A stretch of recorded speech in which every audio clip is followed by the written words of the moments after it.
Welcome to Home Cinema and Tech Review. In this video, what you're seeing is a Paris René 4K projector, which is one of my favorites because it is one of the cheapest 4Ks that you can probably buy. And on my measurement tests, this device got 635 ANSI lumen.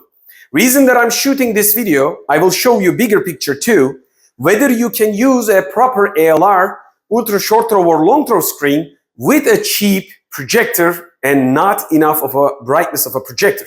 I showed a similar setup in my different video with ViewSonic X2 4K over there, but it was 1400 ANSI lumen in the real brightness, and it is 4K, and let's just face it, it is about $1,800 and this is about $400. So it is 4 times, maybe 5 times expensive than this. There are also a lot of stuff that this can do and this can't, but basically it is a more professional projector in every way. I'm not comparing the picture quality. I'm going to talk about brightness and low cost. I did a lot of videos and people are asking, can you use a proper professional level ALR screen like this? This is from local brand called Dark, and you can find the links in the description below. It's a Turkish brand. But you can probably use 0.8 or 0.65, maybe 0.6 gain level ALR screens with cheaper projectors like this. This is why I am doing this video, because a lot of questions are coming from you guys. So basically, everybody asks, can I use my regular projector? Let's just say cheap Xkimi, cheap JM Go, or cheaper models of the Wambu. Not maybe the cheaper models, but people are most of the time referring to Wambu X5, Wambu Mozart 1 Pro.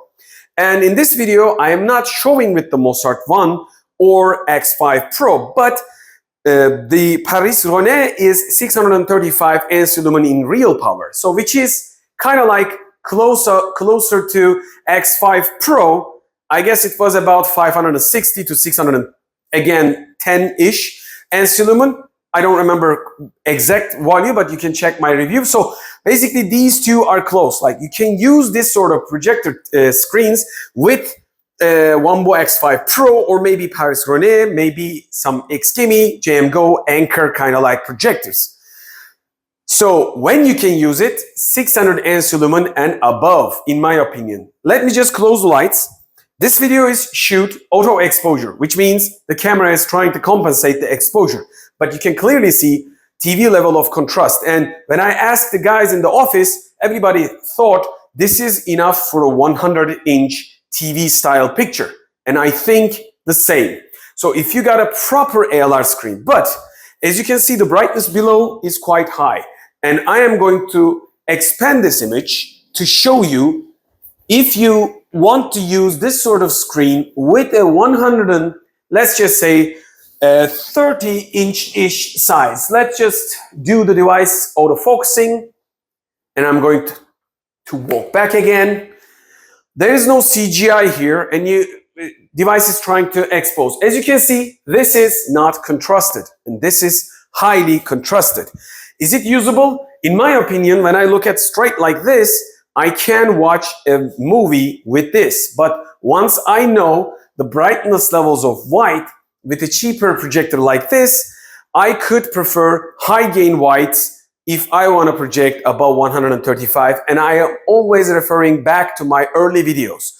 So you should watch my brightness total guide with different measurements, comparing them side by side with the TVs.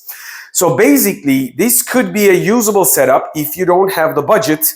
And would you be happy? Well, when your eyes adjust into the darkroom, you will be happy and you will see more dynamic range out of some bright areas like above and below. So these are going to be defining more of a quality of the picture, especially in the clouds, high bright sections of the videos.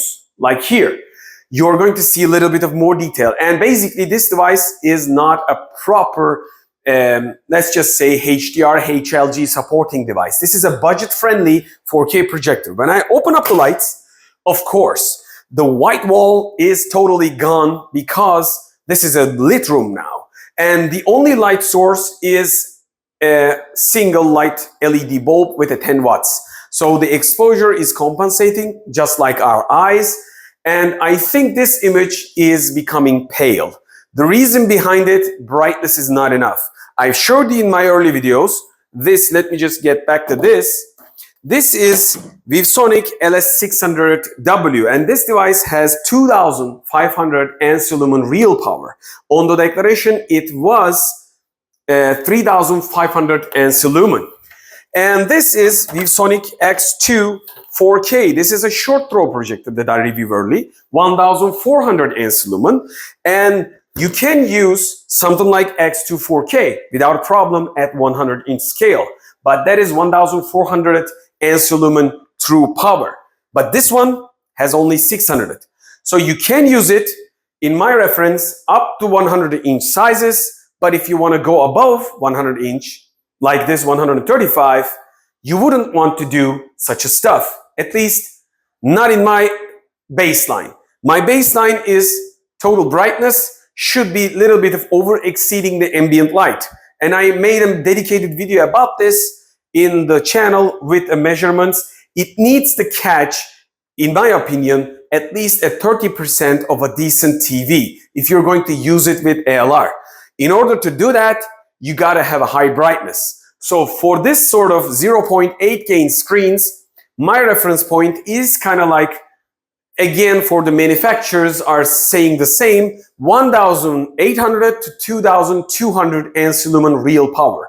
But I've used the Xiaomi Mijia 150 4K cheapest ultra short throw projectors around the 1 year as a TV with an ALR setup. You can use it with the 1500 ANSI lumen real volume projector. And that is X2 4K. You can use it in the middle with maybe in front of the couch with a 100-inch screen like this. And you're going to be happy in a darkroom setup. But once you open up the lights, you would like to have at least 2000 and above ANSI lumen brightness. Or you should cover up the entire room with spots, LED spots, firing down directly where you're sitting. Not like bouncing to the ceiling and then bouncing the light back from the walls, because the side lights are bouncing all over the place. And from the ground, right now the ground is anthracite or black. This is the studio that I got, one of the studios I got. So basically, I don't have too much of a ground reflection. But what if you have a white floor or white carpet or anything lighter color than this dark floor? You will have a bounce back light effect. So normally you don't have a ceiling light problem right now. This is rejecting it. And you don't have a floor reflecting light issue. If you have more lights, this will be happening along the way. So I suggest, if you don't have a budget, okay, let me just get back to the projector again. Do it right in front of you. No CGI, okay? I'm just using a smartphone box to hold the projector like this. There is no actual stand to do it. So normally you should put it under the couch or something for this setup. And this device doesn't have a zoom. So this is not ideal. This is just to show you what happens if you have a dark room. I think you will like the result. And potentially you would use a professional ALR screen with a cheap projector, depending on what you have, of course. And later on, you will upgrade your projector and continue enjoying the big picture in a different quality level. So I suggest at least consider, before you're upgrading your projector, you might want to add an ALR setup. That will change the way you look at things. Whether you should be looking at the fixed ALR setups like this or motorized ones. And especially if you're going to use it with a long throw, you should consider long throw ALR screens and motorized. You can pull them down in front of the TV like I did early in the channel. And I will still probably going to do such a stuff. Don't tell my wife yet. But drop down or floor rising, it doesn't matter. Long throw or ultra short throw ALR screen. If you invest the screen, you know what happens now. And my detailed guide and probably light measurement setup for ALR screens will probably happen along the way. But until that video, you will be happy with different examples. Don't forget the thumbs up, like the videos, subscribe if you can, and please do comment underneath the videos for more support to the channel. Share the videos if you can. The reason is more sponsors could send me more projectors because to show you more, I need to test more devices, but in order to do that, I need more sponsors. I can't buy every projector. I bought the X2 4K, I bought the LS600W, I bought another one, which I'm going to probably reveal later on in the channel, and I bought myself Epson LS300, LS650, a lot of projectors around, and I am spending a lot of money. So I can't buy really every projector step by step just to show you guys, but you can help the channel by viewing the videos more, send the video to the members that you know, because if more people watch the videos, at least the commercial income of the YouTube will help the channel to grow. Again, with that way, I won't be needing any sponsors. The income will increase from the channel. Since this is a hobby channel, I will buy whatever I want. I will test it however I want. And I am also doing this with the sponsors too. Nobody can tell me what to do in the review, so you get the idea of basically reviews. I hope this video helped you to make your choices more clearly when it comes down to the low budget projectors with ALR combinations. Don't forget to watch my entire brightness guide for white screens and brightness guides versus TV like dedicated video. It is very useful and very informative. And watch my other videos using cheaper projectors with an expensive screen. It's like using a professional camera with an expensive lens. You can buy a $2,000 or $4,000 level of camera. Let me just show you a studio examples of mine. This is Canon EOS 750D. Normally this is a cheap camera. It comes with a probably 18 to 55 kit lens. What I'm using is a 24 to 105 IS or AES image stabilizer f4 Pro level L series lens, which most of the time I use it with 5D Mark III.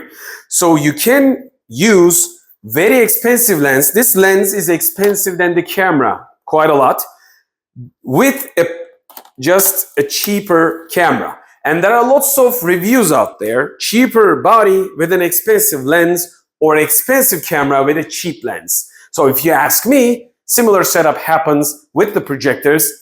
You can buy a decent projector, not an expensive one. When you buy an ALR, it will feel like an expensive lens on a cheaper body. You will get a better picture, just like the photo cameras in a professional way. So if you make your choice smarter, you won't have to spend harder. But of course, when you pay a lot more money, you will have better dynamic range, better audio, better brightness, and more tunability like HLG, HDR10, Dolby Atmos. Whatever the technology is out there, you will get more when you pay more. But what if you don't? Then you gotta make your choice even smarter because you don't have too much of a budget. So I hope these videos helps you along the way and hope to see you in the next video. Until the next video, hoşça kalın from Turkey and bye from Home Cinema and Tech Review.